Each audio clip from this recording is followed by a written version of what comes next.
All right, so we're gonna look at our very first section here, which is about statistical and critical thinking. And I know I will say it probably a million times over the course of the semester, but in this class, you need to read the text. So if you have not read through section 1.1 yet, don't watch this video. Um, as I've said also before, in addition to the fact that the examples in the book are very good and it's easy to read, it's not like a typical math text. I am not going to be able to get you everything in the videos. I'm trying to summarize, I'm trying to give you key points.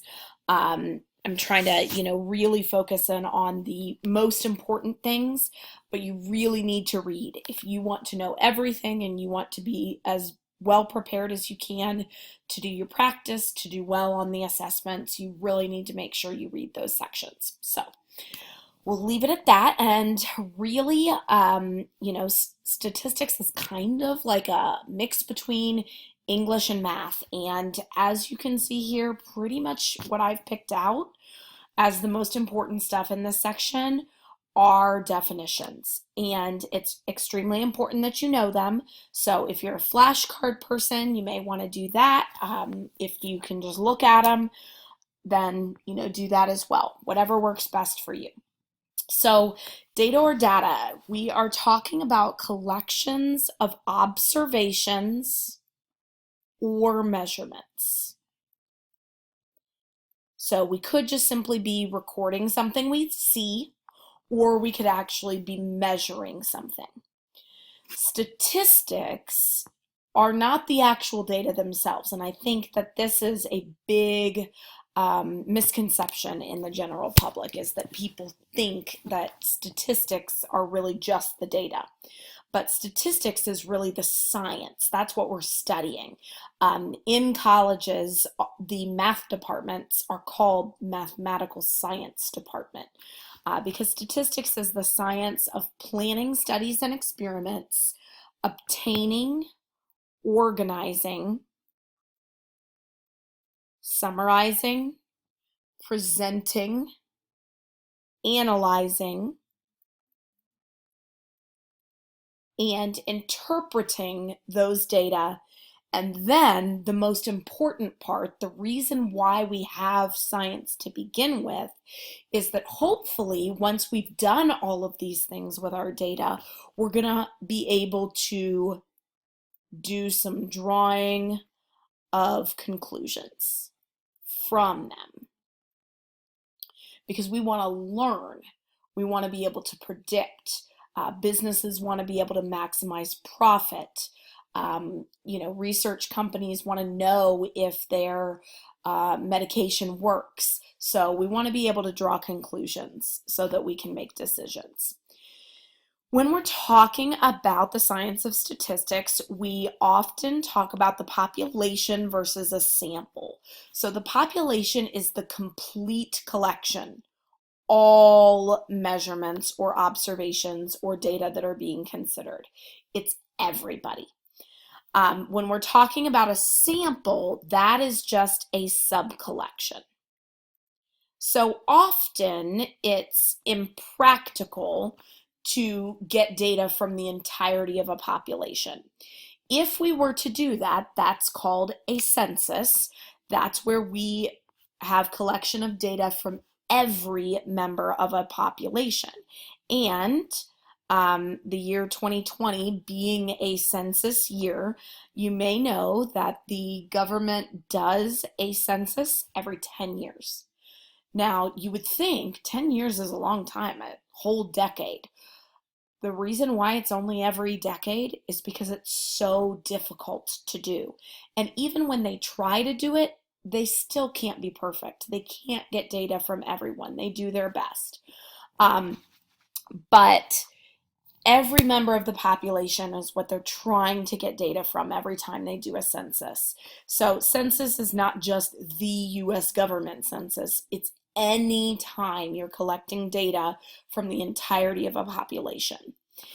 So Oftentimes, as I said, it's not practical to study the entire population. If I'm just doing, a study for my own master's thesis and I want to, I'm studying something about education, it's not practical for me to do a census of every, high school junior in the entire country or in the entire world. So I'm going to take a sample. It's not even really practical for me to get information from every junior in our own high school. So that's why we come up with samples. We get a sub collection of members from a population. We're going to learn more in the next couple sections about types of samples, but one definition that we do have in this section is self-selected sample.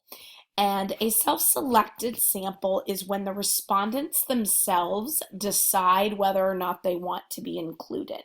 So this is also sometimes called a voluntary response. So voluntary response means the same thing as self-selected. So this would be, if you get an email from a company that you just placed an online order for and they want you to then take a survey. You decide whether you're going to click on the link and take that survey or not. So that would be an example of a self-selected or voluntary response sample. When we are looking at the science of statistics, what we are generally after is trying to decide if what we are studying or what we've concluded has statistical significance and if it does or does not have practical significance. So statistical significance, this is very by the book. This is black and white. Statistical significance is present in a study if the likelihood of the event occurring by chance is 5% or less.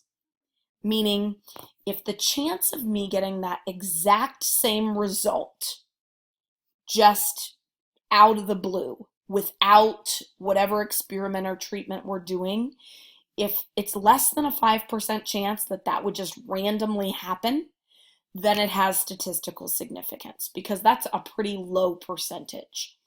If I'm looking at, a weight loss program, if I, am seeing these weight loss results, and when you just compare it to all people losing weight, only, 3% of people had those same results. Well, that means that's probably a good chance that that particular program is working, that it's on to something if you're having such a low amount of just random people that have the same level of success. Practical significance, this is more of a judgment call. So there are some cases, and you'll even come upon them in your practice problems, where I may actually accept both answers, depending on how you defend that answer. But practical significance is present in a study if the treatment or finding makes enough of a difference to justify its use. So, of course, the difference that we're talking about is really going to depend on what treatment we're talking about. So if we're talking about a medical drug, the things we'd probably consider to see if the difference that it makes justifies it is, okay, whatever it's intending to treat, is it significantly different than people with no treatment? Are the side effects worth, that risk? And is the cost worth that risk? Would just be an example of the things we might weigh to see if something has practical significance. When we are in the science of statistics, we have this three-step process where first we're going to prepare. So when you set up a study, we're going to learn all kinds of special terms like, blindness, double blind, placebo, all those things.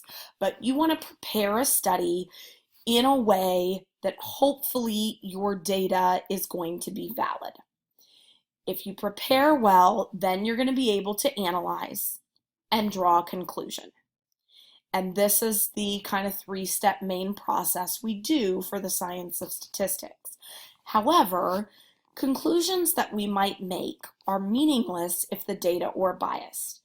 This is why you should never really trust someone's, data that they're just throwing out there unless you've actually looked at the study itself. You've seen what the conditions are. You've seen how many people were studied. You've seen, who conducted the research, who paid for the research, those types of things. Because the conclusions that we draw don't make any difference if our data isn't good. And very often, companies, individual people, certainly politicians, will have studies that really, yes, they're not lying about the data that they got, but, their study isn't really valid because it has inherent bias, perhaps. So biased data is something that we really have to watch out for. And biased data, the way I want you to think about it, is data that isn't a true representation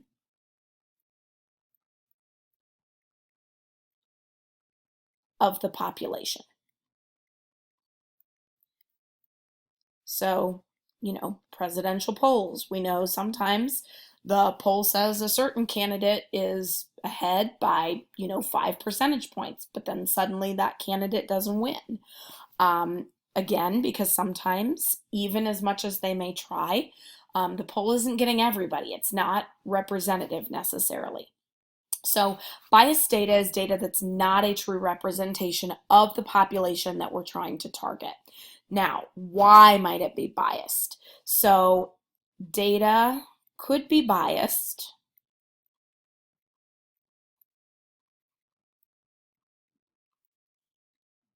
due to, and I'm just going to list some of the top reasons. Again, if you haven't done the reading, please do, because they list more ideas here that are important. But one could be the type of sampling.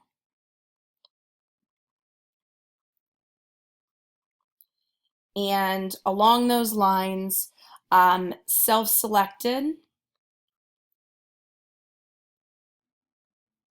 that we talked about in the definitions, um, self-selected respondents tend to have strong feelings. And so you're not really getting that like middle of the road. And more so than that, people that feel strongly negative are way more likely to respond than people who feel strongly positive. So, when you see reviews, like a lot of times, maybe you've got a great product or a great restaurant, but people who have not had a good experience are more likely to comment than people who have. So if you have self-selected sampling, it tends not to be representative of the whole population because most people fall somewhere in the middle, not on the far ends. Another reason why data could be biased is sometimes studies are taking reports rather than measurements. So if you're collecting data about height or weight and you're just asking people to tell you how tall they are or how much they weigh, that's not likely to be as accurate as if you actually measure how tall they are or how much they weigh. So if something can be measured, it should be measured. So don't take a report if you can take a measurement. The other problem that we run into are loaded questions. So maybe you've sampled everything correctly, but the way things are worded have an inherent bias to maybe get people to lean closer to one way. So you might say, Oh, well, what do you think of this irritating new bell schedule? Well, we use the word irritating in the question, and so that tends to automatically set people up to believe that they're supposed to say, oh, well, I hate it. Um, so that would be an example of loaded questions. All right, so I think that these are the high points. Again, make sure you read the section if you haven't, but I think you're set up so that you can do your practice problems.